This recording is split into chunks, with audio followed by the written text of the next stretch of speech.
অৱশেষত বহুতো অপেক্ষাৰ অন্তত DWL LPUPৰ ডকুমেণ্ট ভেৰিফিকেশ্যনৰ প্ৰক্ৰিয়া আৰম্ভ হ'ল।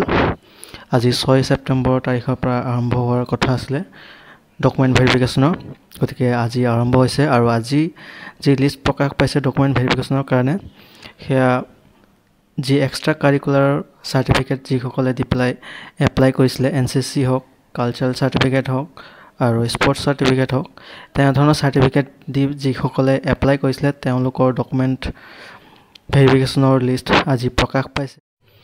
আৰু যিসকলে কোনো ধৰণৰ এক্সট্ৰা কাৰিকুলাৰ চাৰ্টিফিকেট আপলোড কৰা নাছিলে তেওঁলোকৰো হয়তো সোনকালেই ডকুমেণ্ট ভেৰিফিকেশ্যনৰ কাৰণে লিষ্ট পাব্লিছড হ'ব আৰু তেওঁলোকে ডকুমেণ্ট ভেৰিফিকেশ্যনত যাব লাগিব। আৰু ডকুমেণ্ট ভেৰিফিকেশ্যনত এটা কথা মনত ৰাখিব, সকলোৰে নাম ডকুমেণ্ট ভেৰিফিকেশ্যনৰ লিষ্টত নাহিবও পাৰে। সেই বুলি ভাবি ল'ব নালাগে যে মেৰিট লিষ্টতো তেওঁৰ নাম অন্তৰ্ভুক্ত নহয় বুলি। ডকুমেণ্ট ভেৰিফিকেশ্যনত নাম নাহিলেও ফাইনেল মেৰিট লিষ্টত বা প্ৰভিজনেল মেৰিট লিষ্টত হওক নাম আহি যায়। গতিকে ভেৰিফিকেশ্যনত নাম অহা নাই বুলি হাবাথুৰি খাব নালাগে। নাম নাহিলেও কোনো টেনশ্যন নাই, যদি আপোনাৰ মেৰিট থাকে আপুনি মেৰিট লিষ্টত নাম অন্তৰ্ভুক্ত হ'বই।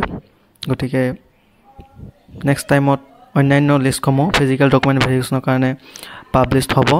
এটা ভাল খবৰ, বহুত দিনৰ অপেক্ষাৰ অন্তত আজি 6 ছেপ্টেম্বৰ তাৰিখৰ দিনা আৰম্ভ হ'বলগীয়া যি ফিজিকেল ডকুমেণ্ট ভেৰিফিকেশ্যনৰ লিষ্ট পাব্লিছ হৈছে।